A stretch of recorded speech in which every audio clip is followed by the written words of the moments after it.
ಆ ಪ್ರಾದೇಶಿಕ ಪಕ್ಷಗಳು ಎಲ್ಲೆಲ್ಲಿ ಪ್ರಬಲವಾಗಿದೆ, ಉದಾಹರಣೆಗೆ ತಮಿಳುನಾಡಿನಲ್ಲಿ, ಕೇರಳದಲ್ಲಿ, ವೆಸ್ಟ್ ಬೆಂಗಾಲದ್ದು ಬಹುಶಃ ರಿಸಲ್ಟ್ ಇನ್ನು ನೀವು ಎಕ್ಸಿಟ್ ಪೋಲ್ ಕೊಟ್ಟಿಲ್ಲ, ಅಲ್ಲೂ BJPಗೆ ಯಾವುದ ಒಂದೆರಡು ಸ್ಥಾನಗಳಲ್ಲಿ ಹೆಚ್ಚು ಕಡಿಮೆ ಆದರೂ ಭಾಳ ದೊಡ್ಡ ವ್ಯತ್ಯಾಸವನ್ನು ಕಾಣಲಿಕ್ಕೆ ಸಾಧ್ಯ ಆಗಿಲ್ಲ.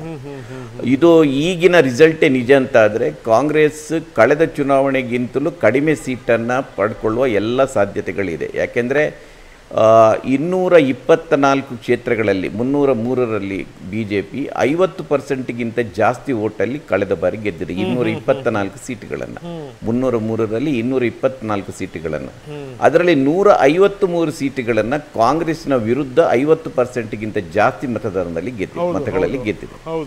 ಅದರಿಂದ ಎಲ್ಲೆಲ್ಲಿ ಪ್ರಾದೇಶಿಕ ಪಕ್ಷಗಳನ್ನು ಬಿಟ್ಟರೆ BJP ಮುಖಾಮುಖಿ ಆಗಿರುವುದು ಕಾಂಗ್ರೆಸ್ ಪಕ್ಷವನ್ನು. ಅದರಿಂದ BJP ತನ್ನ ಸ್ಥಾನಗಳನ್ನು 20, 30, 40 ಹೆಚ್ಚಿಸಿಕೊಂಡ್ರೆ ಅದೆಲ್ಲವೂ ಕೂಡ ಕಾಂಗ್ರೆಸ್ಸಿನ ಮೈನಸ್ ಆಗುವ ಚಾನ್ಸಸ್ ಇದೆ. ನೀವು ರಾಜಸ್ಥಾನದಲ್ಲಿ ಸ್ವಲ್ಪ ವ್ಯತ್ಯಾಸ ತೋರಿಸ್ತಾ ಇದ್ರೆ, ಉಳಿದದ್ದೆಲ್ಲ ಸರಿಯಾದ ಚಿತ್ರ ಇಲ್ಲ. ದಿನೇಶ್, ನಾನು ಒಂದು ಸಂಗತಿನ ನಾನು ನಿಮಗೆ ಕೇಳಲೇಬೇಕು ನೋಡಿ. ನೀವು ಕಾಂಗ್ರೆಸ್ ನಾಯಕರಿಗೆ ಅಡ್ವೈಸರ್ ಇದ್ದೀರಿ, ಜೊತೆಗೆ ಈ ಕಾಂಗ್ರೆಸ್ನ ಸಿದ್ಧಾಂತಕ್ಕೆ ಬಹಳ ಹತ್ತಿರದಲ್ಲಿದ್ದೀರಿ. ಸೊ ಇದನ್ನೆಲ್ಲವೂ ಗಣನೆಯಲ್ಲಿ ಇಟ್ಕೊಂಡು ಮಾತಾಡ್ತಾ ಇದ್ದೀನಿ. ಕಾಂಗ್ರೆಸ್ನವ್ರು ಯಾರೂ ಕೂಡ ಯಾರನ್ನೂ ಗೆಸ್ಟನ್ನು ಕಳಿಸಿಲ್ಲ ಇಲ್ಲಿಗೆ. ಯಾಕಂದರೆ ಅವ್ರು ಹೇಳ್ತಾರೆ ನಾವಿಂಥವನ್ನೆಲ್ಲ ನಂಬಲ್ಲ ಅಂತ. ಯಾಕೆ ದಿನೇಶ್ ಭಾಳ ವಿಭಿನ್ನವಾಗಿ ನಿಲ್ತಾರೆ ಅಂತಂದ್ರೆ ಈ ಕಾರಣದಿಂದ. ಅಂದರೆ ನೀವು ಎಲ್ಲವೂ ಕೂಡ ಈ ಎಕ್ಸಿಟ್ ಪೋಲ್ ಎಕ್ಸಾಕ್ಟ್ ಪೋಲ್ ಅಲ್ಲ ಅಂತ ಹೇಳ್ತಾ ಕಳೆದ ಬಾರಿ ಕೆಲವೊಂದು ಚುನಾವಣೆಗಳನ್ನ ನೋಡಿದಂಥ ಸಂದರ್ಭದಲ್ಲಿ ಹೌದದು ಎಕ್ಸಾಕ್ಟ್ ಹತ್ತತ್ರ ಬಂದು ನಿಂತಿರುವಂಥ ಉದಾಹರಣೆಗಳು ಕೂಡ ಇದೆ ಅಂತ ನೀವು ಹೇಳ್ತಾ ಇದ್ದೀರಿ. ಇದು ಸತ್ಯದ ಮಾತು. ತಮ್ಮ ಲೆಕ್ಕಾಚಾರಗಳೇನು ಸರ್? ತಮ್ಮ ಲೆಕ್ಕಾಚಾರಗಳು ದಿನೇಶ್?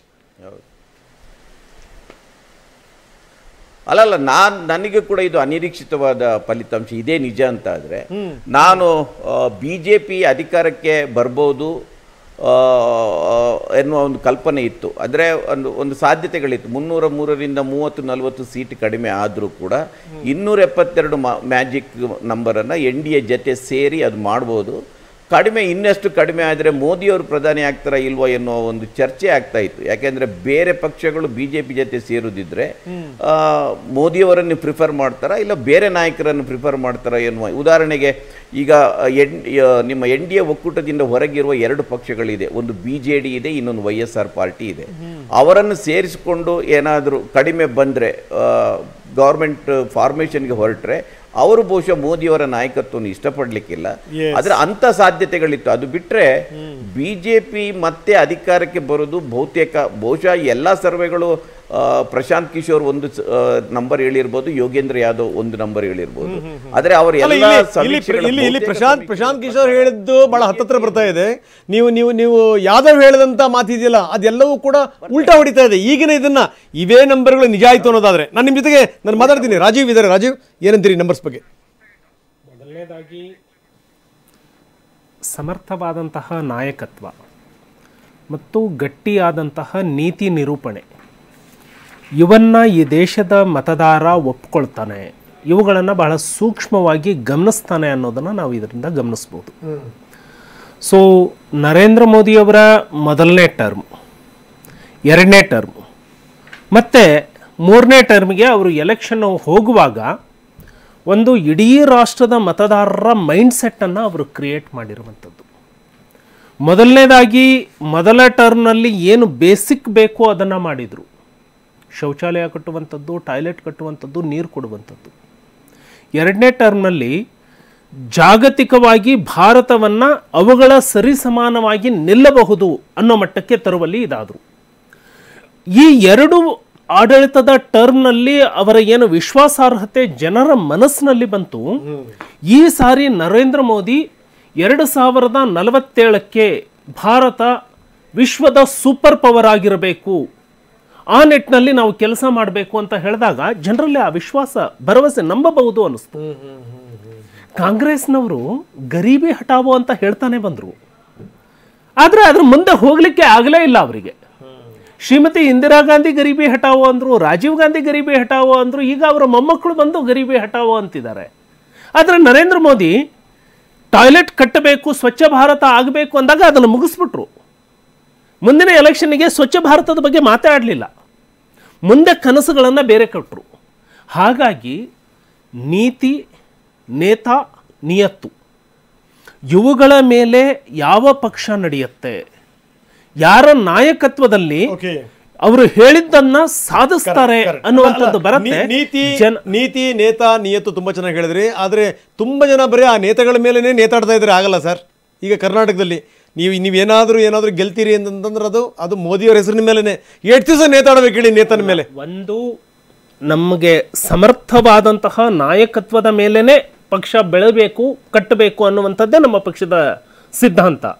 ಅದೇ ರೀತಿ ರಾಷ್ಟ್ರಕ್ಕೆ ನಾಯಕತ್ವ ಹೇಗೆ ನರೇಂದ್ರ ಮೋದಿ ಅವರದಿದೆ, ಸನ್ಮಾನ್ಯ ವಿಜಯೇಂದ್ರ ಅವರ ನಾಯಕತ್ವವನ್ನು ರಾಜ್ಯದಲ್ಲಿ ಹುಟ್ಟು ಹಾಕ್ತಾ ಇದ್ದಾವೆ. ವಿಜಯೇಂದ್ರ ಅವರು ಪಕ್ಷದ ನಾಯಕತ್ವವನ್ನು ವಹಿಸಿಕೊಂಡ ಮೇಲೆ ತಳಮಟ್ಟದಲ್ಲಿ ಕಾರ್ಯಕರ್ತರಿಗೆ ಬಹಳ ದೊಡ್ಡ ಉತ್ಸಾಹ ಬಂದಿದೆ. ಈ ರಿಸಲ್ಟ್ ಅನ್ನು ಮುಂದಿನ ದಿನಗಳಲ್ಲಿ ನೀವು ನೋಡ್ತೀರಿ. ದಿನೇಶ್ ಸರ್, ಈಗ ಒಂದು ವಿಚಾರ, ಈಗಾಗಲೇ ಇದೇ ಒಂದು ಅಂಕಿಅಂಶಗಳು ಮತ್ತೆ ರಿಪೀಟ್ ಆಗ್ತವೆ ಅಂದರೆ ಇಂಡಿಯಾ ಒಕ್ಕೂಟದ ಬಗ್ಗೆ ಒಂದು ದೊಡ್ಡ ಸಹಜವಾದಂಥ ಪ್ರಶ್ನೆನ ಮತ್ತೆ ಉದ್ಭವ ಆಗುತ್ತೆ.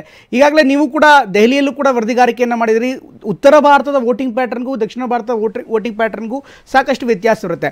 ಬಟ್ ಬಹುಶಃ ಎಲ್ಲರೂ ಒಟ್ಟಾದ್ಮೇಲೂ ಕೂಡ ಮೋದಿ ವಿರುದ್ಧ ಅಥವಾ ಮೋದಿ ಸರ್ಕಾರದ ವಿರುದ್ಧ ಒಂದು ನರೇಟಿವನ್ನು ಕನ್ವಿನ್ಸಿಂಗ್ ಆಗಿ ಫಿಕ್ಸ್ ಮಾಡೋದಕ್ಕೆ ಸಾಧ್ಯ ಆಗಿಲ್ಲ ಅಂತ ತಾವು ಅನಿಸ್ತೀರ? ಏನು ಮಿಸ್ ಆಗುತ್ತೆ ಅಥವಾ ಏನು ತಪ್ಪಾಗಿರ್ಬೋದು ಅಂತ ತಾವು ಅನಲೈಸ್ ಮಾಡ್ತೀರಿ if it is goes wrong? ಅಲ್ಲ, ಒಂದು ಇಂಡಿಯಾ ಒಕ್ಕೂಟ ಇದೆಯಲ್ಲ, ಅದು ಏನಾದರೂ ಗೌರ್ಮೆಂಟ್ ಫಾರ್ಮೇಷನ್ ಹತ್ತಿರ ಬಂದಿದ್ದರೆ ಅದು ಅವರ ನಡುವೆ ಒಂದು ಕೋಆರ್ಡಿನೇಷನ್ ಕ್ರಿಯೇಟ್ ಆಗ್ತಾಯಿತ್ತು ನನ್ನ ಪ್ರಕಾರ. ಯಾಕೆಂದರೆ ಅಂಥ ಅಂದರೆ ಉದಾಹರಣೆಗೆ ಪ್ರೈಮ್ ಮಿನಿಸ್ಟರ್ ಕ್ಯಾಂಡಿಡೇಟ್ನಂತ ಪ್ರಶ್ನೆ ಬಂದಾಗ ಇಂಡಿಯಾ ಒಕ್ಕೂಟದಲ್ಲಿ ಅಂಥ ಭಿನ್ನಾಭಿಪ್ರಾಯಗಳು ಇರಲಿಲ್ಲ. ಕಾಂಗ್ರೆಸ್ನವರು ಸಿಂಗಲ್ ಲಾರ್ಜೆಸ್ಟ್ ಪಾರ್ಟಿ ಆದರೆ ಆ ಪಕ್ಷದಿಂದಲೇ ಒಬ್ಬರು ಪ್ರಧಾನಿ ಆಗ್ಬೋದು. ಮಮತಾ ಬ್ಯಾನರ್ಜಿಯಿಂದ ಹಿಡಿದು ಕೇಜ್ರಿವಾಲ್ವರೆಗೆ ಮಲ್ಲಿಕಾರ್ಜುನ ಖರ್ಗೆ ಅವರ ಹೆಸರು ಹೇಳಿದ್ದಾರೆ. ಅದರಿಂದ ಅದಿತ್ತು. ಆದರೆ ನೀವು ಇಲೆಕ್ಷನ್ಗೆ ಹೋಗುವಾಗ ಸೀಟ್ ಹಂಚಿಕೆ ವಿಚಾರದಲ್ಲಿ ಅದು ಆ ರೀತಿಯ ಒಂದು ಒಮ್ಮತಕ್ಕೆ ಬರಲಿಕ್ಕೆ ಅವರಿಗೆ ಸಾಧ್ಯ ಆಗಲಿಲ್ಲ. ಉದಾಹರಣೆಗೆ ಕೇರಳದಲ್ಲಿ ಕಮ್ಯುನಿಸ್ಟರು ಮತ್ತು ಕಾಂಗ್ರೆಸ್ ಎದುರು ಬದುರು ಸ್ಪರ್ಧೆ ಮಾಡಿದರು. ವೆಸ್ಟ್ ಬೆಂಗಾಲಲ್ಲಿ ಅವರು ಒಟ್ಟಿಗೆ ಸ್ಪರ್ಧೆ ಮಾಡಿದರು. ಕೇಜ್ರಿವಾಲ್ ಪಕ್ಷದಲ್ಲಿ ಕೂಡ ಹಾಗೆ, ಡೆಲ್ಲಿಯಲ್ಲಿ ಒಂದು ಬೇರೆ, ಪಂಜಾಬ್ನಲ್ಲಿ ಒಂದು ಬೇರೆ ಬೇರೆ ಉದಾಹರಣೆಗೆ DMKಯಲ್ಲಿ ಒಂದು ಆ ಕೋಆರ್ಡಿನೇಷನ್ ಅದ್ರ ಜೊತೆ ಕಂಡುಬಿಡ್ತು. ಇತ್ತೀಚಿನ ಒಂದು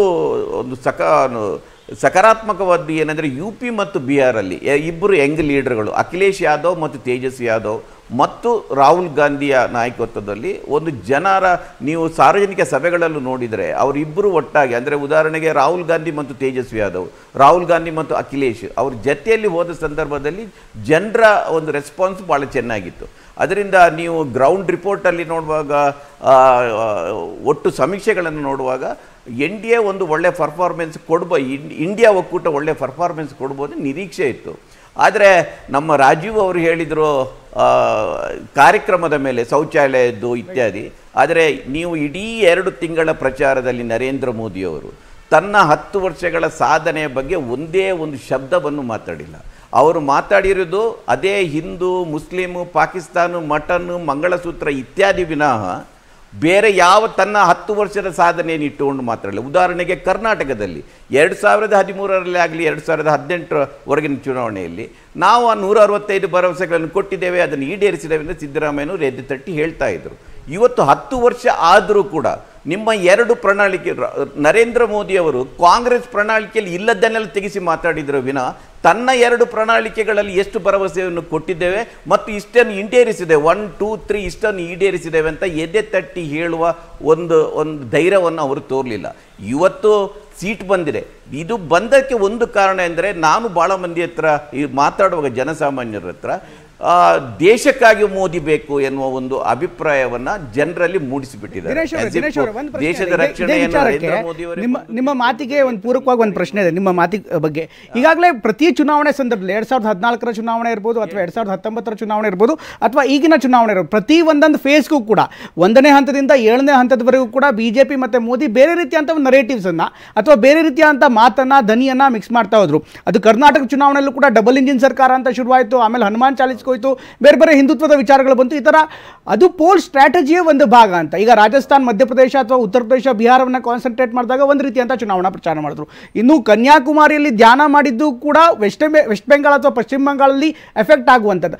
ಬಹುಶಃ ಆ ರಣನೀತಿನ ನೋಡ್ತಾರೆ. ಅಫ್ಕೋರ್ಸ್ ನೀವು ಹೇಳಿದೆಲ್ಲವೂ ಕೂಡ ಸರಿ, ಪ್ರಚಾರದ ಸಂದರ್ಭದಲ್ಲಿ ಅವರು ಮಾಡಿದ್ದೇನು ಅಂತ ಕೇಳಬೇಕಾಗಿತ್ತು. ಬಟ್ ಅದನ್ನು ಅವ್ರು ಯಾವ ರೀತಿ ಬಳಸ್ತಾ ಇದ್ದಾರೆ, ಚುನಾವಣೆಯ ಭಾಗವಾಗಿ ಬಳಸ್ತಾ ಇದೀವಿ ಅನ್ನೋಂಥದ್ದು ಒಂದು ವಾದ. ಇದಕ್ಕೆ ಕೌಂಟರ್ ನರೇಟಿವ್ ಎಲ್ಲೊಂದು ಕಡೆಗೆ ಇಂಡಿಯಾ ಒಕ್ಕೂಟ ಕೊಡೋದಕ್ಕೆ ವಿಫಲ ಆಗಿಲ್ವಾ? ಹೌದು. ಹೌದು, ಖಂಡಿತ ಆಗಿದೆ. ನೋಡಿ, BJP ಇವತ್ತು ಅದು ಒಂದು ರೂಲಿಂಗ್ ಪಾರ್ಟಿಗಿಂತಲೂ ಹೆಚ್ಚಾಗಿ ಇಲೆಕ್ಷನ್ ಮೇಕಿಂಗ್ ಪಾರ್ಟಿ. ಅದು ಇವತ್ತು ಒಂದು ಇಲೆಕ್ಷನ್ ಮುಗಿದ ಕೂಡಲೇ ಅವರು ನೆಕ್ಸ್ಟ್ ಅಡ್ಮಿನಿಸ್ಟ್ರೇಷನ್ಗಿಂತಲೂ ಹೆಚ್ಚಾಗಿ ಇನ್ನೊಂದು ಇಲೆಕ್ಷನನ್ನು ಹೇಗೆ ಫೇಸ್ ಮಾಡೋದು ಎನ್ನುವುದರ ಬಗ್ಗೆ ವಿಚಾರ ಮಾಡ್ತಾರೆ. ಆ ಎಲ್ಲ ಸ್ಟ್ರಾಟಜಿಗಳು ನೋಡಿ, ನರೇಂದ್ರ ಮೋದಿಯವರ ರಾಜಕೀಯ ಬದುಕನ್ನು ನೀವು ನೋಡ್ತಾ ಹೋಗಿ. ನೀವು ಗುಜರಾತಲ್ಲಿ ಚೀಫ್ ಮಿನಿಸ್ಟರ್ ಇದ್ದಾಗ ಅವರು ಹಿಂದೂ ಹೃದಯ ಸಾಮ್ರಾಟರಾಗಿ ಕಾಣಿಸ್ಕೊಂಡ್ರು, ಆಯಿತಾ. ಅದರ ನಂತರ ಅವರು ವಿಕಾಸ ಪುರುಷರಾಗಿರಾದರು, ಅಂದರೆ ಗುಜರಾತ್ ಮಾಡೆಲ್ ಇತ್ಯಾದಿ ಇತ್ಯಾದಿ ಇತ್ಯಾದಿ. ಇಲ್ಲಿ ಪ್ರಧಾನಿ ಆದಾಗಲೂ ಕೂಡ ಅವರು ಗುಜರಾತ್ ಮಾಡೆಲ್ನ ಬೆನ್ನ ಹಿಂದೆ ಬಂದರು. ಅದರ ನಂತರ ಆಗಾಗ ಈಗ ನೋಡಿ, ಫಸ್ಟ್ ಫೇಸ್ ಇದ್ದಾಗ ಅವರು ಮೋದಿ ಗ್ಯಾರಂಟಿ ಬಗ್ಗೆ ಮಾತಾಡಿದರು. ಫಸ್ಟ್ 2 ಫೇಸ್ಗಳಿಗೆ ಮೋದಿ ಗ್ಯಾರಂಟಿ ಬಗ್ಗೆ ಮಾತಾಡಿದರು. ಅಲ್ಲಿ ಯಾವತ್ತೂ ಕೂಡ ಹಿಂದೂ ಮುಸ್ಲಿಂ ಮತ್ತೊಂದು ಪ್ರಸ್ತಾಪ ಮಾಡಲಿಲ್ಲ. ಆದರೆ ಕಾಲಕ್ಕೆ 3ನೇ 4ನೇ 5ನೇ ಫೇಸ್ ಆದಾಗ ಅವರು ನಿಜವಾದ ಅವರ ಹಿಂದೂ ಹೃದಯ ಸಾಮ್ರಾಟನ ಇಲ್ಲ ಹಿಂದುತ್ವದ ಇಶ್ಯೂ ಬಂತು, ಪಾಕಿಸ್ತಾನ ಮುಸ್ಲಿಂ ಎಲ್ಲ ಬಂತು. ಅದರಿಂದ ಚುನಾವಣೆಯನ್ನು ಎದುರಿಸುವ ಒಬ್ಬ ನಾಯಕನಾಗಿ ಬಹುಶಃ ಸ್ವತಂತ್ರ ಭಾರತದಲ್ಲಿ ಮೋದಿಯವರಷ್ಟು ಚುನಾವಣೆಯನ್ನು ಎದುರಿಸುವ ಹೇಗೆ ಒಂದು ನೀವು ಬೇಕಾದ್ರೆ ಈಗ ಭಾಳಷ್ಟು ಎಲೆಕ್ಷನ್ ಸ್ಟ್ರಾಟಜಿಸ್ಟ್ಗಳು ಬಂದಿದ್ದಾರೆ, ಆದರೆ ಮೋದಿಯನ್ನು ಮೀರಿದ ಎಲೆಕ್ಷನ್ ಸ್ಟ್ರಾಟಜಿಸ್ಟ್ ಅಲ್ಲ. ಆದರೆ ಒಬ್ಬ ಅಡ್ಮಿನಿಸ್ಟ್ರೇಟರ್ ಆಗಿ ನನ್ನ ಪ್ರಕಾರ ಈಸ್ ಎ ಫೇಲಿಯರ್. ನಾನು ಇವತ್ತು ಹೇಳ್ತೇನೆ, ಈಸ್ ಎ ಫೇಲಿಯರ್. ಈಗ ನೀವು ವಿಶ್ವಗುರು ಅಂತ ಹೇಳಿದಾಗ ನೀವು ಪಾಕಿಸ್ತಾನವನ್ನು ಮಾತ್ರ ಗುರಿಯಾಗಿಟ್ಟು ಮಾತಾಡ್ತೀರಿ, ಚೀನಾದ ಬಗ್ಗೆ ಮಾತಾಡ್ತಾ ಇಲ್ಲ. ಇದ್ರ ಬಗ್ಗೆ ಮಾತಾಡೋಣ. ದಿನೇಶ್, ತಾವು ಹೇಳ್ದಂಗೆ ಏನಂದ್ರೆ ಚುನಾವಣೆಯನ್ನು ಯಾವ ಸಂದರ್ಭದಲ್ಲಿ ಹೆಂಗೆ ಗೆಲ್ಲಬೇಕು ಏನು ಎತ್ತ ಅಂತ ನೀವು ಒಬ್ಬೊಬ್ಬ ಬ್ಯಾಟ್ಸ್ಮನ್ಗೂ ಒಂದೇ ಥರದ ಬಾಲ್ ಆಗ್ತಾ ಹೋದ್ರಾಗಲ್ಲ. ಯಾಕಂದರೆ ಯಾವ್ಯಾವ ಸಂದರ್ಭದಲ್ಲಿ ಯಾವ್ಯಾವ ಬಾಲ್ ಎಸಿಬೇಕು ಏನು ಅನ್ನುವಂಥದ್ದು. ಜೊತೆಗೆ ಏನು ಅಂದರೆ ಅವ್ರು ಹೇಳಿದ ಒಂದು ಮಾತು ನಿಜ, ಚುನಾವಣೆ ಮಾಡೋದ್ರಲ್ಲಿ ಸೀಮ್ರು, ಅದರಲ್ಲೇನು 2 ಮಾತಿಲ್ಲ ಅನ್ನುವಂಥದ್ದು. ಸೊ ಇದಕ್ಕೆ ಸಂಬಂಧಪಟ್ಟಂಗೆ ಮಾತಾಡ್ತೀವಿ. ರಾಜೀವ್ ಏನು ಹೇಳ್ತಾರೆ ಕೇಳೋಣ. ಅದಕ್ಕಿಂತ ಮೊದಲು ಬನ್ನಿ, ಮಾಲ್ತೇಶ್ ಕಾಯ್ತಾ ಇದ್ದಾರೆ. ಓಟು ಮಾಲ್ತೇಶ್. Thank you Ranganath. ನಮ್ಮ ಜೊತೆಗೆ ಬಹಳಷ್ಟು ಮಂದಿ ಪ್ಯಾನಲಿಸ್ಟ್ಗಳು ಕೂಡ ಮಾತನಾಡುವಂತಹ ಸಂದರ್ಭದಲ್ಲಿ ಬಹುಶಃ ಇದೇ ಏನಾದರೂ ಫಲಿತಾಂಶ ಅಂತಿಮವಾದಂತಹ ಫಲಿತಾಂಶ ಆಗಿದ್ದರೆ ಏನೇನು ಕಾರಣಗಳಾಗಿರಬಹುದು, ಏನೇನು ಅಂಶಗಳು ಮತದಾರರ ಮನಸ್ಸಿನ ಮೇಲೆ ಪ್ರಭಾವ ಬೀರಿರಬಹುದು ಅನ್ನುವಂಥ ಕೆಲವು ವಿಚಾರಗಳನ್ನು ಹೇಳ್ತಾ ಇದ್ರು. ಹೌದು, ಈ ತರಣ ಅಂತ ಬಹಳಷ್ಟು ಫಲಿತಾಂಶಗಳು ನಮಗೀಗ ಲಭ್ಯ ಆಗ್ತಾ ಇದೆ. ಎಕ್ಸಿಟ್ ಪೋಲ್ಗೆ ಸಂಬಂಧಪಟ್ಟ ಹಾಗೆ ನಾವು ನೋಡ್ತಾ ಹೋಗೋಣ. ಏನಾದರೂ ಇಂಡಿಯಾ ಮೈತ್ರಿಕೂಟಕ್ಕೆ ಅನುಕೂಲ ಆಗಬಹುದಾದಂಥ ಆಶಾಭಾವನೆಯನ್ನು ತರಬಹುದಾದಂಥದ್ದು ಏನಾದರೂ ಫಲಿತಾಂಶಗಳು ನಮಗೆ ಕಾಣ್ತಾ ಇದೆಯಾ ಅನ್ನುವಂಥದ್ದು ವಿಚಾರವಾಗಿ ನಾವು ನೋಡ್ತಾ ಹೋಗೋಣ. ಕರ್ನಾಟಕದ ವಿಚಾರವಾಗಿ ಬರೋದಾದ್ರೆ ಈ ಬಾರಿ ಒಂದು ವ್ಯತ್ಯಾಸ ಅಂತೂ ಕರ್ನಾಟಕದ ವಿಚಾರವಾಗಿ ನಾವು ಗಮನಿಸ್ತಾ ಇದ್ವಿ. ಕಾರಣ ಅಂತಂದ್ರೆ ಕಳೆದ ಬಾರಿ ಒಂದು ಕ್ಷೇತ್ರದಲ್ಲಿ ಗೆದ್ದಿದ್ದಂತ ಕಾಂಗ್ರೆಸ್ನ ಸಾಧನೆ ಈ ಬಾರಿ ಉತ್ತಮ ಆಗಬಹುದು ಅಂತೇಳಿ ಅಗೇನ್ ಆಕ್ಸಿಸ್ ಮೈ ಇಂಡಿಯಾಕ್ಕೆ ಸಂಬಂಧಪಟ್ಟ ಹಾಗಿನ ಸಮೀಕ್ಷೆ ನಾವು ನೋಡ್ತಾ ಹೋದಂತ ಸಂದರ್ಭದಲ್ಲಿ ಬಿಜೆಪಿ 20 ರಿಂದ 22 ಸ್ಥಾನಗಳನ್ನ ಗೆಲ್ಲಬಹುದು ಅನ್ನುವಂಥದ್ದು ಒಂದು ಮುನ್ಸೂಚನೆಯನ್ನ ಕೊಡ್ತಾ ಇದೆ. 20 ರಿಂದ 22 ಅದು ಬಿಜೆಪಿ ವಿಚಾರವಾಗಿ ಹೇಳಿರುವಂಥದ್ದು, NDA ವಿಚಾರವಾಗಲ್ಲ. ಹಾಗಾದ್ರೆ ಬಿಜೆಪಿಯ ಮೈತ್ರಿ ಪಕ್ಷ ಆಗಿದ್ದಂತ ಜೆಡಿಎಸ್ ಏನು, ಜೆಡಿಎಸ್ 2 ಕ್ಷೇತ್ರಗಳಲ್ಲಿ ಗೆಲ್ಲಬಹುದು. ಏನಾದರೂ ಅವ್ರು ಪಡೆದಿರುವ ಕೆಲ ಮಾಹಿತಿ ಅಥವಾ ಈ ಆಕ್ಸಿಸ್ ಮೈ ಇಂಡಿಯಾಕ್ಕೆ ಸಂಬಂಧಪಟ್ಟ ಹಾಗೆ ಅವ್ರು ಯಾರನ್ನು ಸರ್ವೆ ಮಾಡಿದಂಥ ಸಂದರ್ಭದಲ್ಲಿ ಅವ್ರು ಮಾಡಿರುವಂಥ ಪ್ರಶ್ನೆ ಇದೆಲ್ಲ ನೋಡಿದಂಥ ಸಂದರ್ಭದಲ್ಲಿ 3 ಗೆದ್ರು ಆಶ್ಚರ್ಯ ಇಲ್ಲ ಅನ್ನುವಂತ ಹೇಳ್ತಾ ಇದೆ. ಇನ್ನು ಕಾಂಗ್ರೆಸ್ ಈ ಬಾರಿ ಬಹಳ ಉತ್ಸಾಹದಲ್ಲಿ ಈ ಬಾರಿ ನಮ್ಮ ರಾಜ್ಯದಲ್ಲಿ ಚುನಾವಣಾ ಕಣಕ್ಕೆ ಧುಮುಕಿತ್ತು. ಬಟ್ ಆಕ್ಸಿಸ್ ಮೈ ಇಂಡಿಯಾ ಕೊಡ್ತಾ ಇರುವಂಥ ಮುನ್ಸೂಚನೆ ಪ್ರಕಾರವಾಗಿ ನಾವು ನೋಡೋದಾದ್ರೆ 3 ರಿಂದ 5 ಸ್ಥಾನ, ಮ್ಯಾಕ್ಸ್ ಟು ಮ್ಯಾಕ್ಸ್ 5 ಸ್ಥಾನ ಗೆಲ್ಲೋಕೆ ಅವಕಾಶ ಇದೆ ಅನ್ನುವಂತ ಹೇಳ್ತಾ ಇದೆ. ಹೀಗಾಗಿ ಕಾಂಗ್ರೆಸ್ ಈ ಬಾರಿ 2014ರ ಚುನಾವಣಾ ಫಲಿತಾಂಶಕ್ಕೂ ಮೀರಿ ಡಬಲ್ ಡಿಜಿಟ್ ಸಾಧನೆ ಮಾಡಬೇಕು ಅನ್ನುವಂಥ ನಿಟ್ಟಿನ ಏನೊಂದು ಪ್ರಯತ್ನವನ್ನ ಪಟ್ಟಿತ್ತು.